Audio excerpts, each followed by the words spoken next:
Me chamo Jailson Azevedo, professor da Prefeitura Municipal de João Pessoa, e hoje iremos trabalhar um assunto maravilhoso, a qual tenho certeza que vocês irão gostar. E vai ser justamente sobre globalização. A questão da globalização é algo que vive em nosso meio. Mas o que é globalização? E hoje nós trouxemos esta imagem, tá certo? Para que possamos tão somente trabalhar o conceito de globalização. Quando se fala em globalização, o que é que vem à mente? Né?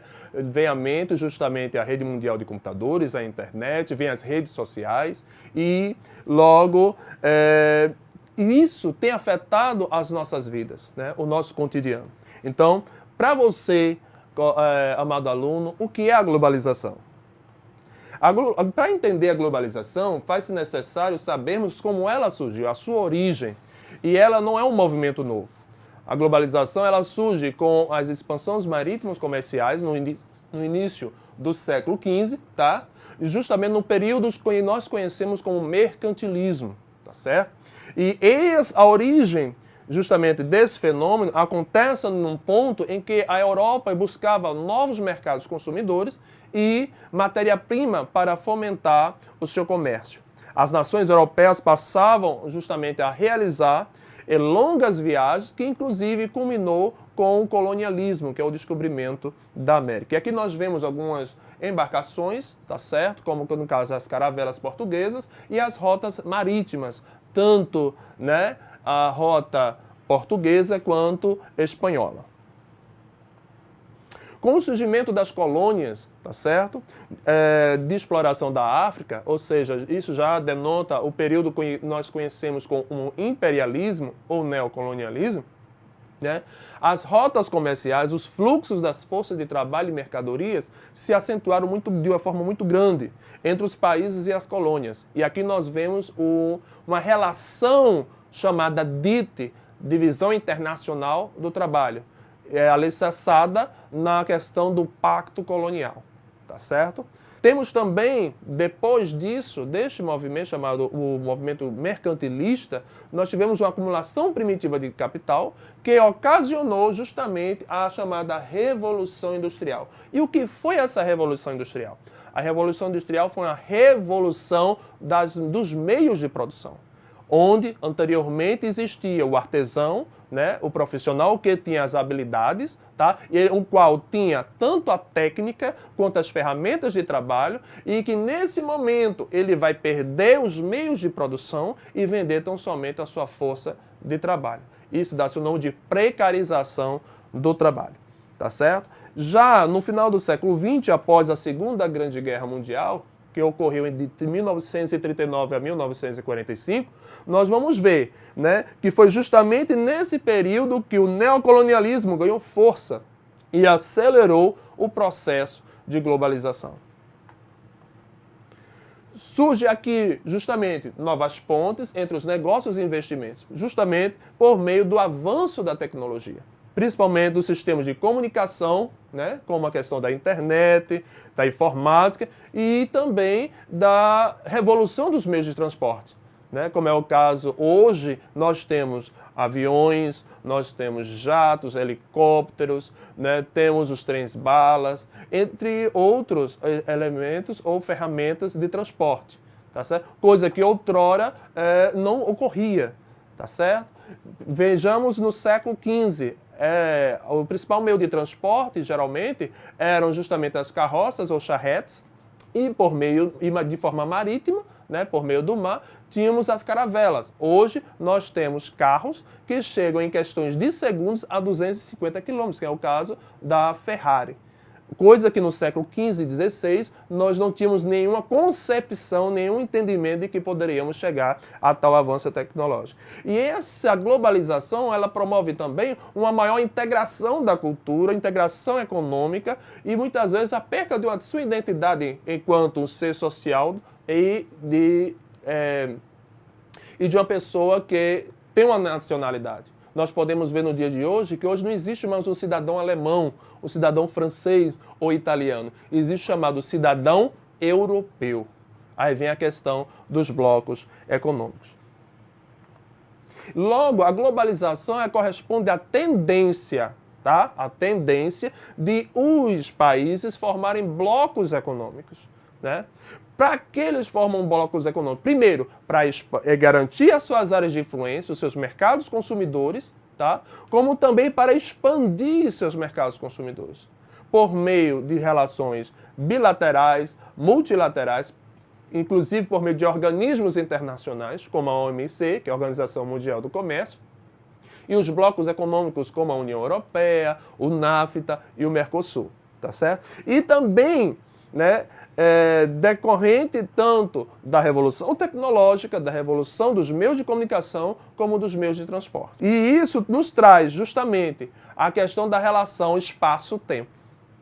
E o que isso significa? Significa que, com o avanço da tecnologia, das revoluções no meio de trabalho, nas revoluções científicas, revoluções técnicas, nos meios de transporte e de comunicação, reduzimos os espaços. E o que isso tem a ver com globalização? Hoje, o que acontece do outro lado do mundo, no caso nos Estados Unidos, na Europa ou no eixo do Ocidente, do Oriente, que é no Japão, nós podemos sabê-lo, às vezes em momento real, em hora real, que está acontecendo. Um exemplo disso foi quando ocorreu o atentado terrorista de 11 de setembro de 2001, nos Estados Unidos, onde ocorreu, né, o desabamento das torres gêmeas do World Trade Center.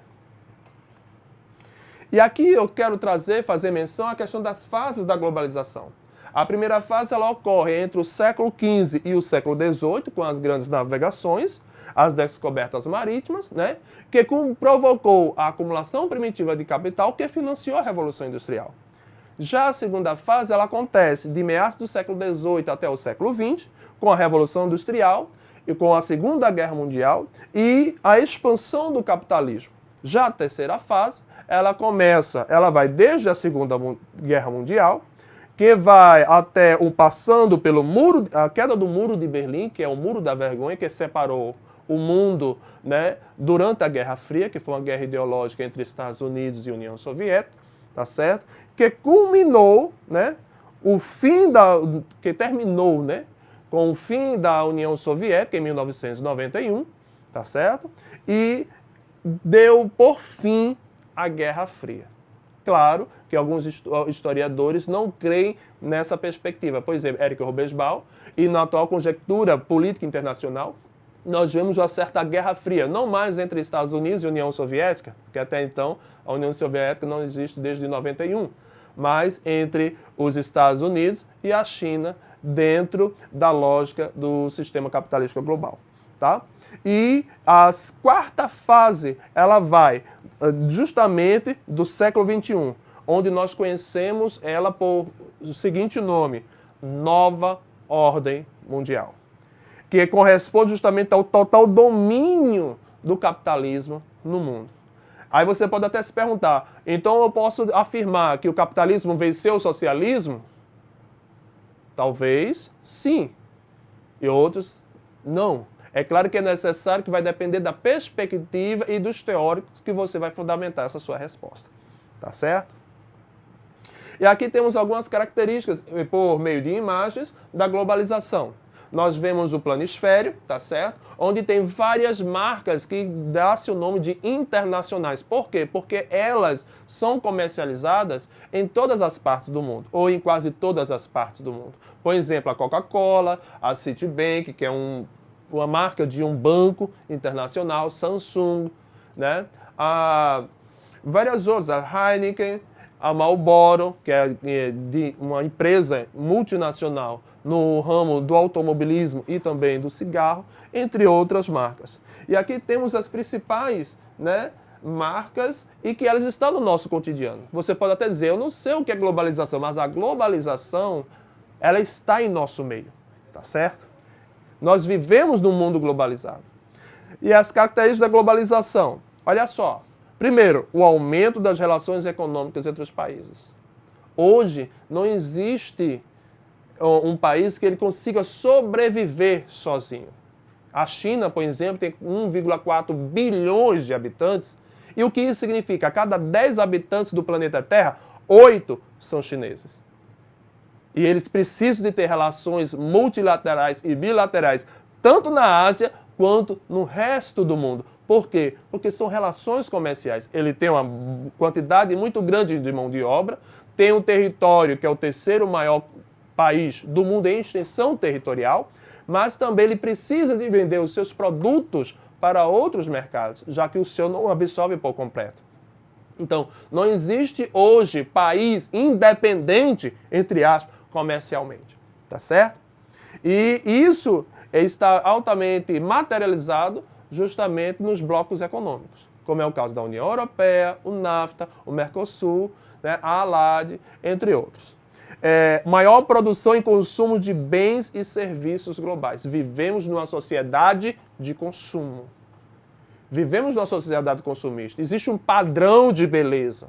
E isso incentiva, muitas vezes, muitos de nós a absorver, a comprar, a adquirir produtos que vai, muitas vezes, nos colocar em certo padrão ou classe social, nos estratigrafar, nos classificar.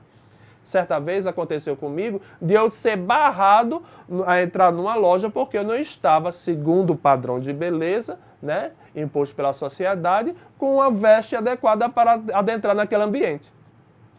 Infelizmente, vivemos num mundo desse. Você é o que você consome. É a lógica do capital. Informações disseminadas instantaneamente. Hoje, por exemplo, estou fazendo essa videoaula por meio da TV Câmara e no século XV e XVI, ninguém jamais pensaria que isso poderia acontecer. Por quê? Porque vivemos numa era da tecnologia. Olhem só, hoje nós podemos pegar um celular, como o que eu tenho no bolso, e falar com qualquer pessoa do Brasil, do mundo, em questões de minutos, ver face a face devido à câmera, videoconferência.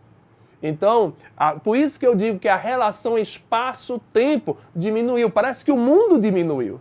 Mas é porque a tecnologia facilitou. É bem certo que eu quero abrir um parênteses aqui. Nós temos que ter cuidado com as redes sociais, com a questão da tecnologia, porque às vezes nós aproximamos quem está longe, mas nos distanciamos de quem está perto. Nós temos que aprender a voltar a ter certos padrões. Exemplo, não podemos humanizar as coisas e coisificar as pessoas. O surgimento de empresas multinacionais ou transnacionais. O que são essas empresas? São empresas como empresas de telefonia, de TV a cabo, ou até mesmo empresas como de bebidas e refrigerantes, tá certo? Que tem a base, tem a sua matriz em países ricos, tá certo? E espalha as suas filiais nos países subdesenvolvidos ou em vias de desenvolvimento. Inclusive, temos elas em números muito grandes no Brasil, que se constitui num país emergente. O surgimento de blocos econômicos, como já falei, que tem por intuito uma integração comercial, uma diminuição das taxas, né, alfandegárias, das barreiras comerciais e o avanço tecnológico dos meios de comunicação. WhatsApp, Instagram, Facebook. Há um tempo tínhamos o Orkut, hoje ninguém mais fala. E tenha certeza que daqui a 2, 3 anos ninguém mais vai querer saber do Facebook ou do Instagram, porque nós estamos em constante evolução. Nesse momento que eu estou ministrando essa aula, tenha certeza que no outro lado do mundo existem milhões e milhões de pessoas simplesmente desenvolvendo softwares, aplicativos, para tão somente trazer uma melhor qualidade de vida para a sociedade como um todo. E por fim, né, tem como consequência uma economia informal. Lembremos que o sistema capitalista ele tem essa faceta. Ele inclui e, ao mesmo tempo, ele exclui as pessoas. Quantas pessoas hoje não têm acesso à internet ou até mesmo acesso a bens, né, que nós hoje dizemos que são bens básicos para a sobrevivência e para promover uma dignidade da vida humana? E, infelizmente, essa é uma situação lamentável em nosso meio. Aqui temos alguns pontos positivos e negativos da globalização. É uma realidade que só tende a aumentar. Não posso dizer, eu não sou capitalista, eu não sou consumista. Em algum momento nós vamos consumir algo. Mas, como qualquer outro processo, também tem seus pontos positivos e negativos. Olha os pontos. A concentração de riqueza. É bem certo que nós bem sabemos que na lógica do capital, nós sabemos que é necessário existir um rico existir milhões de pobres para existir um rico. Isso é chamado de precarização do trabalho, ou simplesmente exploração do trabalho. É claro que sempre vai ter uma pessoa que recebe mais. E quem financia essa riqueza? São os pobres. Um exemplo, se hoje o Brasil corresponde à 16ª economia do mundo, é por quê? É por causa dos multinacionais? Sim, mas ao mesmo tempo, quem é que faz ela crescer? É a classe trabalhadora. E muitas vezes nós vemos essa concentração de riqueza materializada no espaço geográfico. Um exemplo disso é a comunidade do Manaíra, e onde tem no meio dela, ou melhor, o bairro de Manaíra, e onde tem no meio dela a comunidade do Padre Zé, ou até mesmo os bancários com a comunidade do Timbó. E, infelizmente, nos dias de hoje, existe essa questão da segregação socioespacial e as pessoas marginalizam, como se todo aquele que morasse numa comunidade carente, e para começar, não é nem comunidade carente, favela. Porque esse termo, muitas vezes, é pejorativo e foi criado por um branco dominante. Tá? Porque o termo favela é um termo, né, negro, então tem aquela questão da identidade, tá certo? E geralmente as pessoas, por exemplo, já fiz pesquisas na área do bacharelado em geografia, na comunidade do Timbó, e eu vi justamente isso. Algumas pessoas saíam da comunidade do Timbó para levar seus currículos e elas diziam que moravam nos bancários, não diziam que moravam na comunidade em si, porque infelizmente as pessoas associam o local que você mora ao que você é. Generaliza, no caso. Temos aqui o aumento do desemprego, tá?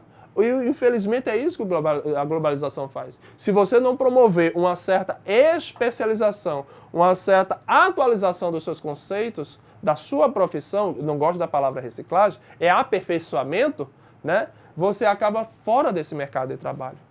Hoje, quem não trabalha por meio das mídias sociais, por meio da tecnologia como um computador, né? Como a questão da internet, como a questão da videoaula, ela está simplesmente fora do mercado de trabalho.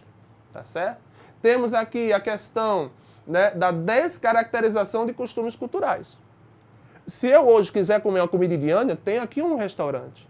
É claro que estamos em período de pandemia, mas eu estou dizendo numa perspectiva geral. Se eu hoje quero comer um alimento ou comprar trajes da cultura oriental, tem restaurantes que aqui servem. Tem locais que têm esses tipos de roupas. Então, assim, não existe mais uma cultura pura. Porque, no caso do brasileiro, a nossa cultura é uma feijoada, meus amigos. Porque primeiro nós fomos formados por 3 grupos principais de pessoas, o branco, o negro e o nativo, que é o indígena. Depois vieram os imigrantes italianos, alemães, russos, poloneses, inclusive os japoneses. Existe o bairro da Liberdade, lá no estado de São Paulo, na cidade de São Paulo, por exemplo, que você olha assim e parece que você chegou no Japão. Isso é questão cultural. Não existe mais uma cultura pura. É uma mescla.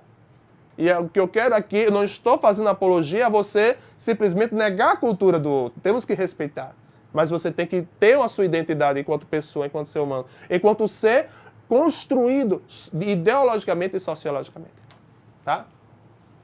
Temos também a questão da exploração de matéria-prima e mão de obra barata. Geralmente as grandes multinacionais, como o caso da Coca-Cola, no caso no ramo de bebidas, a Heineken, ou até mesmo no ramo de telecomunicações, tá? Eles vêm se instalar nos países pobres ou em vias de desenvolvimento para explorar a mão de obra barata e mal qualificada. Geralmente as leis trabalhistas elas têm suas fragilidades, tá certo?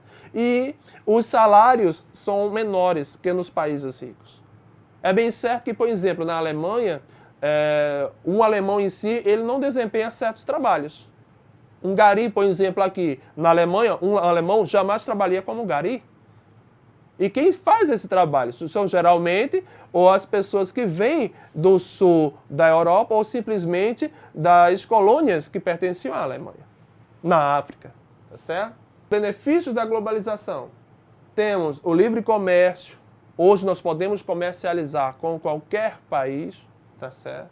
A questão é muito bom também a questão da abertura comercial, a questão das relações multilaterais, ou seja, com vários países, ou bilaterais. Isso entra na questão da diplomacia, tá? Quando as empresas de países diferentes têm a liberdade para negociar os preços e tendem a ficar justamente menores. Outro ponto, combate à inflação por meio de uma perspectiva de economia de mercado, entre outros pontos. E aqui nós vamos entrar na questão da globalização econômica. E o que é essa globalização econômica? Globalização, já sabemos que é a tendência de os países se reunirem formando blocos econômicos, diminuindo a relação espaço-tempo. Agora nós temos, né, a globalização econômica, que envolve a globalização dos mercados, né? Muitas vezes por meio de tratados, né, entre países assinados para diminuir as barreiras alfandegárias. O que é isso? As barreiras alfandegárias são justamente as barreiras que visam proteger o mercado nacional, tá certo? Então, geralmente, os blocos econômicos, eles servem para isso. No caso do Mercosul, os países que são membros do Mercosul, quando eles comercializam entre si, a taxa de imposto alfandegário é menor que de outros países como um todo. Temos aqui a questão da globalização econômica, as multinacionais, como já falei. E esse processo globalizatório, tanto na perspectiva geral quanto na questão econômica e cultural, ela traz alguns reflexos, algumas consequências. E nós vemos isso justamente onde? No meio ambiente. Geralmente as empresas multinacionais vindas dos países ricos, elas vêm, tá, para os países pobres justamente para explorar esses recursos naturais, tá certo? Para que venham fomentar como matéria-prima as suas fábricas, as suas indústrias, justamente porque não existe, às vezes, uma legislação ambiental de uma forma mais rigorosa, como ocorre nos países deles. Um exemplo, a questão da pesca industrial. Nos Estados Unidos existe a pesca do atum, tá, azul, e lá tem uma legislação muito rígida, né? Ou seja, eles não podem pescar à torta e à direito, como nós mesmos falamos na sala de aula, mas porque existem regras. E geralmente nesses países subdesenvolvidos ou em vias de desenvolvimento não tem, tá certo? Então, a exploração de matérias-primas da natureza é muitas vezes feita de maneira insustentável, ou seja, não tem condições de repor naquela mesma velocidade.